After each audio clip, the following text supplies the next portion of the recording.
Light बरोबर आहे. बरं, विचार होता. सर, आपण आज मराठवाड्याचा दौरा करताय, काय एकूण त्या ह्याच्या संदर्भात ते सुप्रीम कोर्टाने 4 महिन्यामध्ये जिल्हा परिषद, पंचायत समिती, नगरपालिका, महानगरपालिका या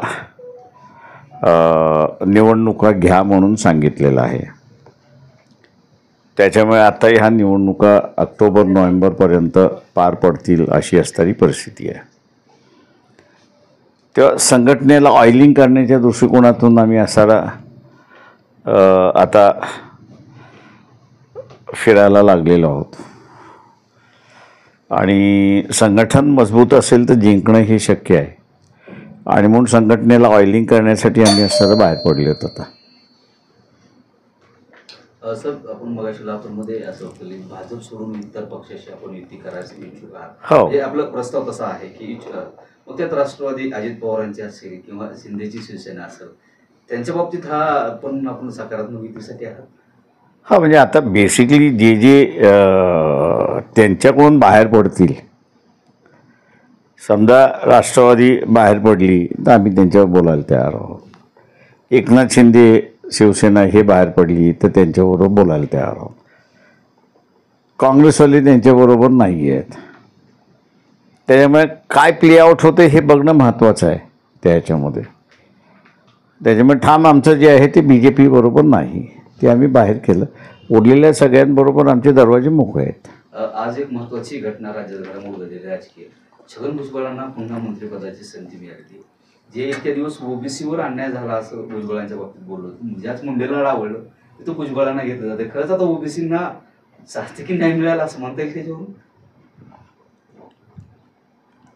मी असं म्हणेन की छगन भुजबळांना घेतलं म्हणून असताना ओबीसीला न्याय मिळाला असं झालेलं नाही. हां, छगन भुजबळ यांचं असताना पुनर्गमन झालं त्याच्याबद्दल आम्ही आनंदित आहोत. आता बघायचं आहे की छगन भुजबळ हे ओबीसी या वर्गासाठी स्कॉलरशिप मिळत नाही. त्या स्कॉलरशिपसाठी लढणार आहेत का कॅबिनेटमध्ये? ते जर त्या स्कॉलरशिपसाठी लढले कॅबिनेटमध्ये तर आपल्याला म्हणता येईल की त्यांचं जाणं सार्थक झालं. नाही तर त्यांचं व्यक्तिगत पुनर्वसन झालं एवढंच म्हणता येईल. साहेब, बघायला पाहिजे, भारत पाकिस्तान युद्ध झालं, सातत्यानं आपण आक्रमक पद्धतीने भूमिका मांडताय, जी की काँग्रेस पक्षाने किंवा इतर मी सुचणार नाही कुणी काय मांडावं, पण इतर पक्षानं मांडायला पाहिजे. विरोधी पक्ष कुठेतरी कमकुवत झाल्यासारखं वाटतंय. माझ्या दृष्टीने विरोधी पक्ष राहिलेलाच नाही आहे. शरद पवार यांना असणारं भीमा कोरेगाव कमिशननी 2दा नोटिसा पाठवल्या की आपण उद्धव ठाकरे मुख्यमंत्री असताना त्यांना 2 पत्रं लिहिली होती, त्या 2 पत्राच्या कॉपी तुम्ही आम्हाला सादर करा असं भीमा कोरेगावच्या कमिशननी त्यांना लिहिलं आहे. पण अजूनपर्यंत त्यांचं काहीही उत्तर आलं नाही अशी परिस्थिती आहे. साहजिकच आहे की त्यांनी त्यावेळेस BJPला दोषी धरलं होतं, RSSला दोषी धरलं होतं. आता अजित पवारामार्फत ते BJPमध्ये जाण्याचा त्यांचा मार्ग आहे. त्याच्यामुळे हे जे इक्वेशन्स बदलतात आहेत राजकीय, हे माझ्या दृष्टीने असणारं उद्याच्या निवडणुकीमधलं महत्त्वाचं राहील असं मी त्या ठिकाणी मानतोय. सर, सर्वोच्च न्यायालयाचे सरन्यायाधीश महाराष्ट्रात येतात आणि त्यांच्या बाबतीचा जो प्रोटोकॉल आहे तो पाळला गेला नाही अशी खंतही व्यक्त करतात. नेमकं सरकारची नेमकी कुठली मानसिकता यातून दिसते, आपल्याला काय वाटतं? ते माझं म्हणणं असं की सरकारची मानसिकता आहे की न आहे हा वेगळा भाग आहे. तुम्ही चीफ जस्टिस लोकांनी तुम्हाला केले, तुम्ही तुमच्या हिमतीवरती चीफ जस्टिस म्हणून गेलेला आहात. आता स्वतःची इब्रत ही स्वतःच राखली पाहिजे. मी अपेक्षा असं धरतोय की ते बेंचवरती बसल्यानंतर जे महाराष्ट्राचे चीफ सेक्रेटरी असेल किंवा इतर कोणी असतील जे आले नाहीत त्यांना ते नोटीस काढतील महाराष्ट्र शासन काय करतं न करतं हा वेगळा भाग आहे.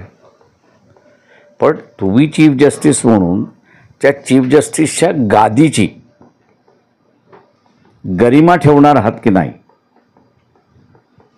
हा त्याच्यातला खरा प्रश्न आहे. त्याच्यामुळे असं चीफ जस्टिस गवई जे आहेत त्यांनी त्यांच्या खुर्चीची गरिमा राखून ठेवली पाहिजे. साहेब, आपण मराठवाड्यात आहात म्हणून खास करून आपल्याला हा प्रश्न विचारतो. आरक्षणाप्रश्नी आपण मराठा आरक्षण असेल किंवा याबाबत आपण पहिल्यापासून उघड आणि ठोक भूमिका घेतलेली. आज पुन्हा सुप्रीम कोर्टाला त्याच्यावरती आज म्हणजे मागच्या काही दिवसात तर समिती स्थापन त्याच्यावरती सुनावणी सुरू घ्यावी लागते. काय वाटतं, कशा पद्धतीनं या प्रश्नाकडे बघितलं पाहिजे? आता हा प्रश्न विचारतोय किंवा ह्या निवडणुकीच्या अनुषंगाने त्याचा कसा आता पद्धतीने वापर होत आहे?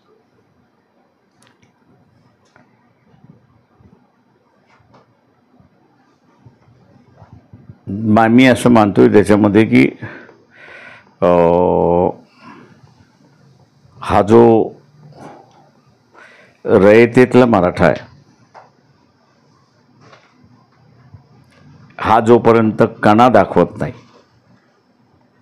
आणि निजामी मराठ्याच्या तावडीतून स्वतःला सोडवून घेत नाही तोपर्यंत आरक्षणाचा प्रश्न म्हणजे मराठा समाजाच्या आरक्षणाचा प्रश्न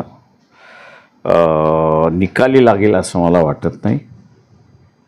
कारण का आज असं सांगितलं जाते की 210 निजामी मराठा हा सत्तेमध्ये बसलेला आहे वेगवेगळ्या पक्षातून. त्याची गेली अनेक वर्ष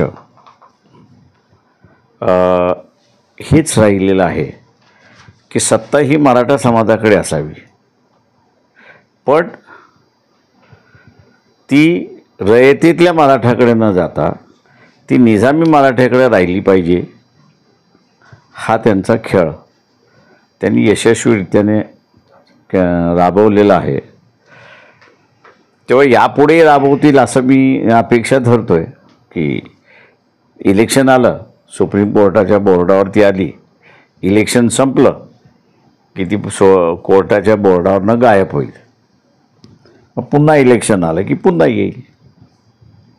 प्रधानमंत्री नरेंद्र मोदी यांनी देशामध्ये ओबीसीचं आरक्षण म्हणजे जातनिहाय गणना करण्याचं जाहीर केलं, पण ते खरोखर करतील असं वाटतंय का? मला जेवढी काही माहिती आहे त्याच्यावरनं अजून कॅबिनेट निर्णय झालेला नाही आणि जोपर्यंत कॅबिनेट निर्णय होत नाही तोपर्यंत त्याचा GR निघणार नाही किंवा ऑर्डर निघणार नाही. तेव्हा आपण वाट बघूया की कॅबिनेटमध्ये तो निर्णय होईल म्हणून.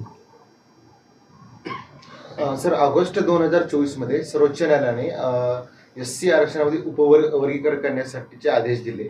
त्या अनुषंगाने महाराष्ट्रामधील काही SC मधील जाती उपवर्गीकरणासाठी अग्रेसर होत आहेत. आजच मातंग समाजाचा आक्रोश मोर्चाही आहे मुंबईमध्ये. मुळात मी असं म्हणेन की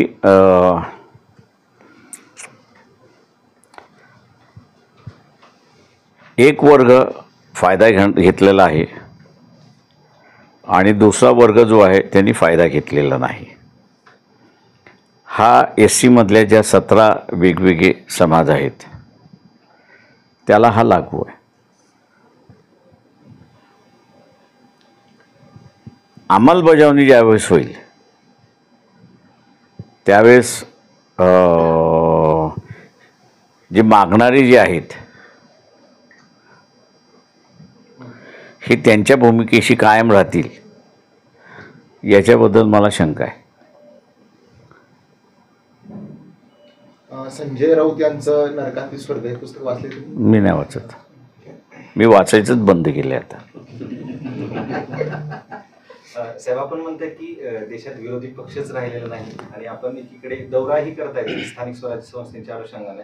मग स्थानिक स्वराज्य संस्था विरोधक लढतील कसे? काय आपल्याला प्रिडिक्शन किंवा काय दिसतंय याच्यात? आणि त्यालाच लागून जर मोठ बांधायची पडली विरोधी पक्षांची तर कशी बांधणार? ते असं आहे, मला कुठला एक पक्ष आणि त्याचा अध्यक्ष याची चौकशी चालू नये असा मला तो अध्यक्ष दाखवा जरा.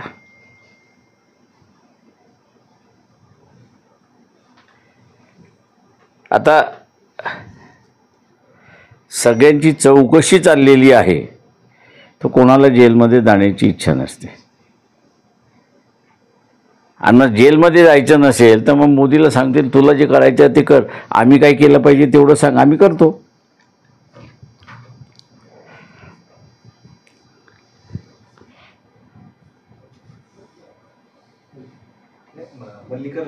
मल्लिकार्जुन खरगेंची कुठली चौकशी चालू आहे? आपण त्याच्या पोराची चालू आहे आणि त्याचीही चालू आहे.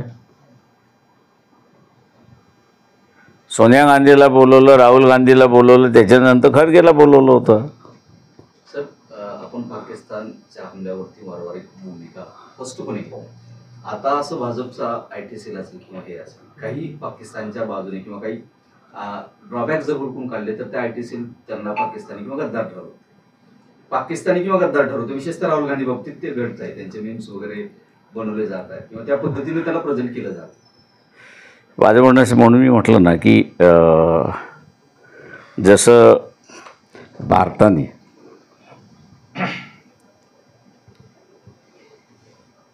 पाकिस्तानला नमवण्याची संधी आली, ती घालवली, तशाच रीतीने राहुल गांधी आणि काँग्रेस पक्ष यांना BJPला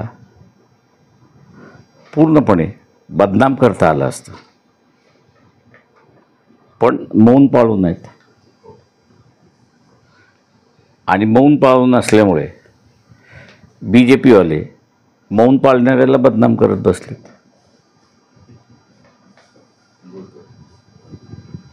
मौन पडून काय सर काय कारण? हो, कारण का आता शेवटी असं आहे की वंचित बहुजन आघाडी महाराष्ट्रापुरता जरी असला तरी संदेश देशापुरता देते. त्याच्यामुळे आम्ही जो प्रश्न विचारलेला आहे की तुम्ही विड्रॉ का केला तो सांगा, ट्रम्पनी घोषणा का केली तेवढी सांगा, आणि कदाचित आमचा असणारा पक्षाची भूमिका 1-2-4 दिवसामध्ये अजून त्याच्यामध्ये आम्ही असं स्पष्टपणे विचारणार आहोत.